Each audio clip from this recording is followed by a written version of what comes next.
Okay, and here we are into Cyberpunk on the 5050 equipped system here. So we'll go like that, 1080p graphics.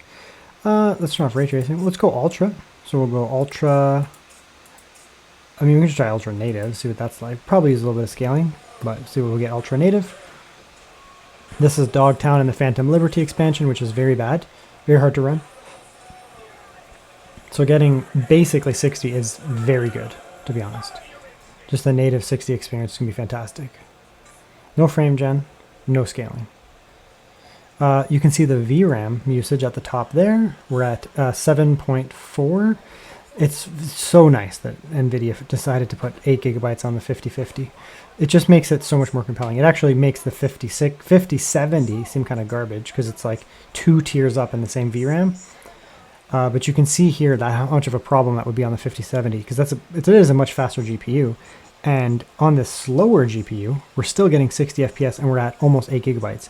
So it actually makes a lot of sense here. The 5060 is kind of in the middle. I would prefer to have more, but it's okay. 5050 is fantastic with 8 gigabytes. I've been recommending this GPU to people, and then I'm telling them, if you're not going to get this, maybe a 5060, but preferably, jump all the way up to 5070 Ti, because then you get 12 gigabytes. And yeah, it's faster, but you also get significantly more VRAM. Also costs more money, so it's not an option for everybody, but it is what it is. Coming here, DLSS transformer model, honestly, just the tiniest little bit would be fine, but it's transformer model, so we'll be able to get by with balanced.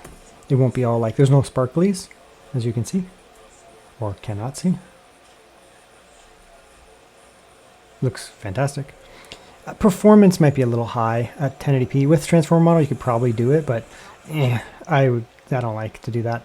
Normally, with 1080p resolution, I don't like to go above balanced. But the moral of the story here is on this 5050, we're pulling decent watts, 77 watts or so. We're pulling 80. Wow, okay. It's actually quite a bit. And I lost my train of thought. Yeah, and we're getting like 90 FPS. We're getting 70 to 90 FPS on average, which is very good. The FPS, or the wattage on the GPU is bouncing around a little bit, but it's a 5050. It actually doesn't need to be high watts. Technically, it's rated at 100 watts, but that's such an obscene number on a 5050, you just don't need it. I mean, like 80 watts is a ton for a 5050. So, yeah, I mean, that's that. I don't really need to do much more. I don't even need frame gen. It's just running just fine. I don't think you need it. You could do some ray tracing in that, but GPU's not meant for that.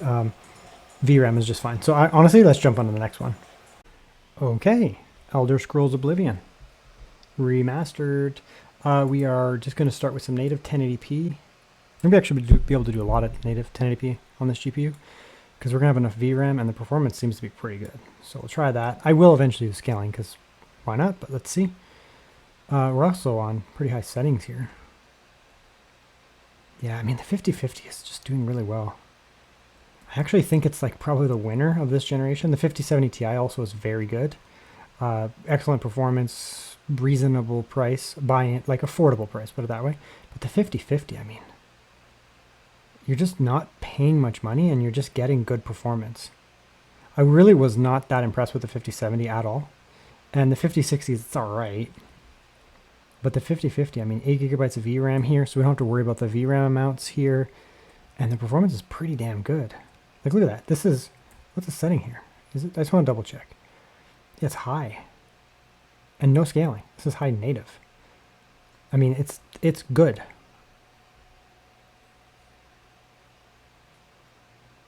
It's very good, to be honest. You could increase, these guys. You could increase and add some scaling, but you just don't need it. This is one of the hardest areas of the game to run. There will be some drops in some other areas, like an Oblivion gate, but that's more just like there's just a ton going on.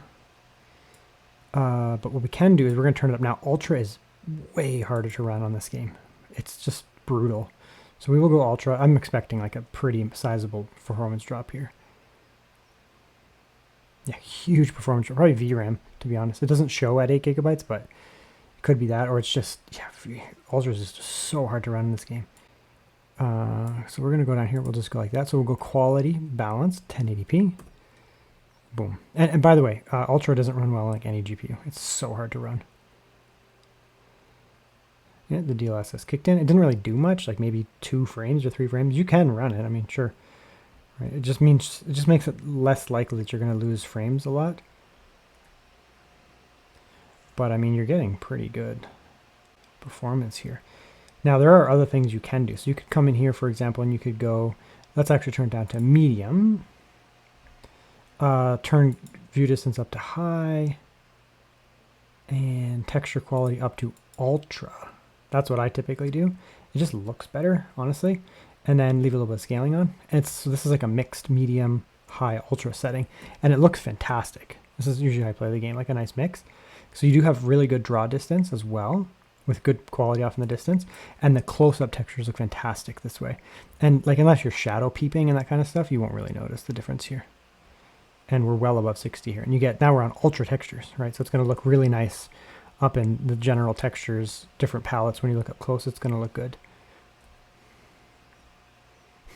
I love how it's just like 2001 models though. Yeah, I mean, it runs fantastic. You don't even need frame gen, nothing like that. Let's go to the next game. Expedition 33. Unfortunately, I'm not very far. This is a game that I want to play for myself, so I'm not really like powering through. Just the lightest amount of scaling, primarily just because I use scaling because I can. Again, I'm not very far in this game because I want to play for myself, but I can look at the relative performance to things like 5060 and desktop stuff, and it's running well. This game's not brutally VRAM dependent, so you'll be okay. I do find that turning up the settings does look better, so high is probably the way to go. You could go all the way up to ultra or epic, I guess it is. If you find that, you know, in certain areas of the game you need more, you can come in here and you could say, you know, turn some of these things down, like shadows, illuminations, and reflections. Like these things are usually pretty heavy. Don't know how much more, maybe just a touch. Yeah, that was a lot actually. That was like an extra 10 frames almost, maybe more, 11 or 12 even. Just by turning down a couple of the like reflection and that kind of stuff. And that just makes it a little safer to get that extra 10. Shoom. Okay, let's check what it's like in terms of combat. I need to really play this more. Stop it! I'm not used to it.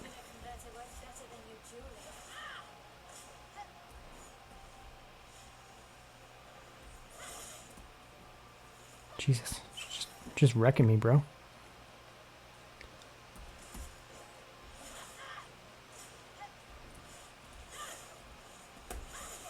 Bro, block. Oh, it's the wrong button. It's Q. I'm hitting the wrong button.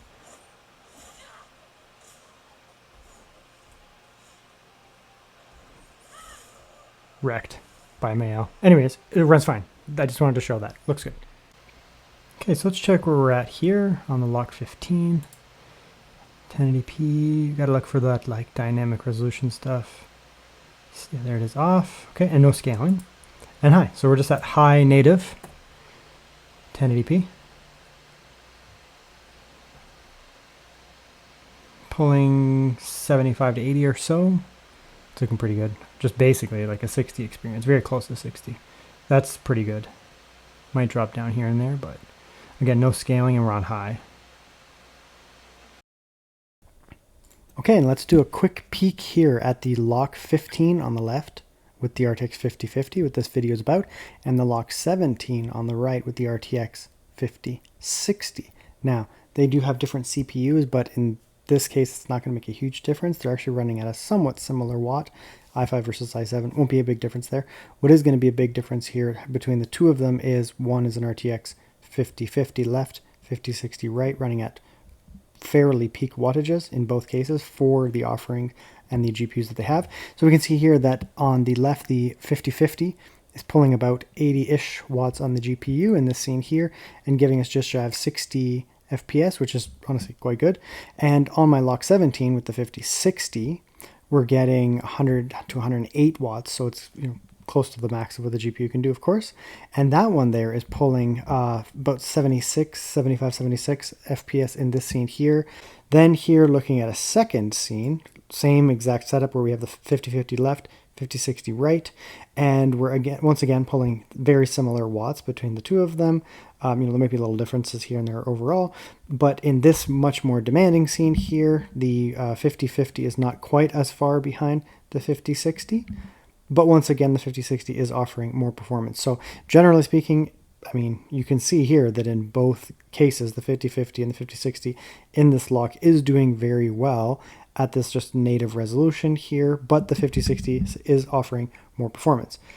However, if you're limited by budget, I don't not think that the 5050 is a bad GPU by any means this year, and that's kind of been proven right here.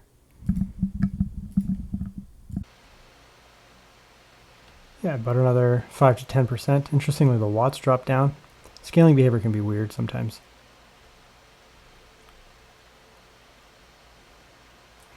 But regardless, so the watts are down slightly, but we actually are getting a pretty big jump actually in performance here, 10, maybe even 15 at times. Let's see if we can be above 60 over here. For some reason, the watts drop down over here. I don't know why. And then the performance goes down. It's weird. But, I mean, we're well above 60, so whatever. Probably just the algorithm figuring out what's going on, like the DLSS algorithm. It's looking good, though. I mean, you're easy above 60 with balanced.